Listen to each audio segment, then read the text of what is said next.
Salam saudara pemirsa, sampai jumpa kembali dengan kami dalam program Berita Pengharapan. Saudara pemirsa, hari ini kita akan mendengarkan berita firman Tuhan yang berbicara kepada kita, yang mau menolong kita untuk mengerti segala kuasa yang Tuhan mau berikan kepada kita.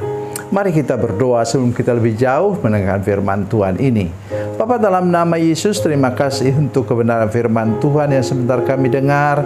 Tolong kami mengertinya dan buat hati kami menjadi kuat menghadapi segala tantangan dan pergumulan tengah-tengah dunia ini. Dalam nama Yesus, haleluya, amin. Saudara pemirsa, mari kita membaca kitab kita dari Perjanjian Lama. Ya, Perjanjian Lama dari 1 Samuel pasal 17. Ya, beberapa ayat saya akan baca untuk saudara sekalian. Itu ayat 11. Mendengar perkataan orang Filistin itu, Saul dan seluruh Israel sangat kecut hatinya dan ketakutan. Ya. Kemudian apa?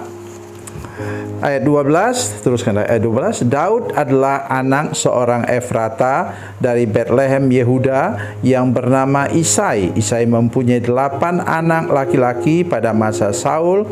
Orang itu telah tua dan seorang tetua. Ketika anak tertua Isai telah mengikuti Saul untuk berperang, nama ketiga anak yang pergi berperang itu ialah Eliab, anak sulung, Abinadab, anak kedua, dan Sama, anak ketiga. Daudlah yang bungsu. Ketiga anak tertua itu pergi mengikuti Saul. Amin. Kenapa saya baca ini? Saudara bisa melihat, yang pertama adalah kita seringkali tidak mengerti mengapa Daud begitu kuat. Katanya dia menang, kalau singa itu mau menyerang dia tangkap jenggot singa, banting ke tanah.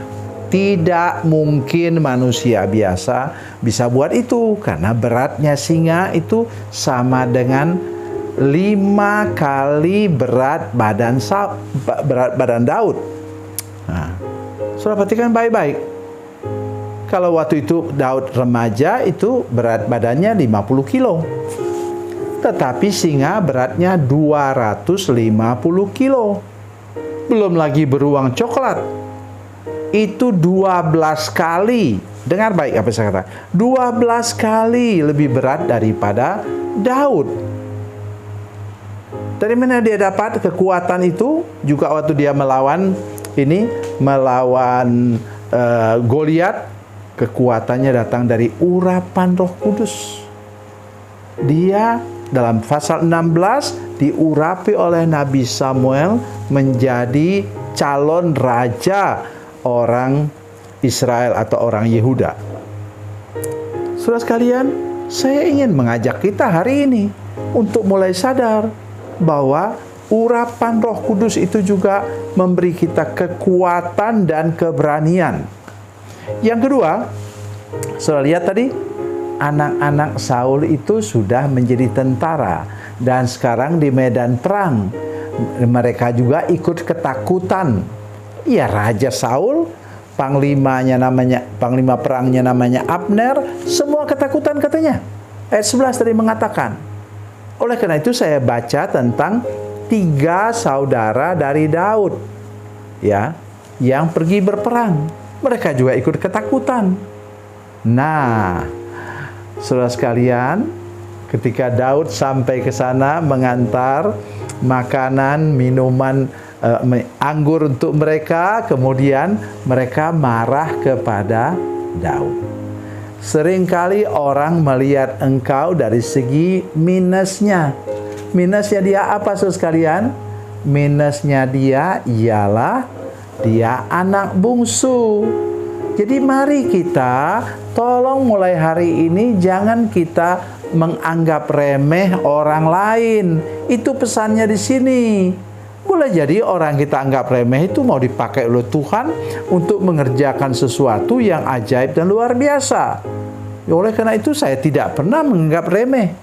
Bahkan orang yang saya tolong untuk mereka dapat meningkat Saya tidak pernah anggap remeh. Saya menghargai orang. Nah, mari kita lihat sekarang perbandingan ayat yang ke-11 dengan ayat apa?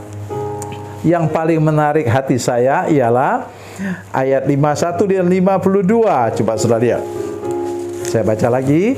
Ayat 11, mendengar perkataan orang Filistin itu, Saul dan seluruh Israel sangat kecut hatinya dan ketakutan, atau tawar hati dan ketakutan. Mulai dari panglima sampai kepada tukang pikul barang, tukang masak juga ketakutan. Mari kita lihat ayat yang ke-51 dan 52. Ini jawabannya.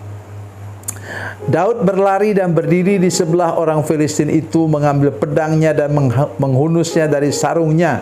Daud menghabisi dia dan memenggal kepalanya dengan pedang itu. Ketika orang Filistin melihat bahwa pahlawan mereka mati, larilah mereka. Lalu majulah, ini dengar.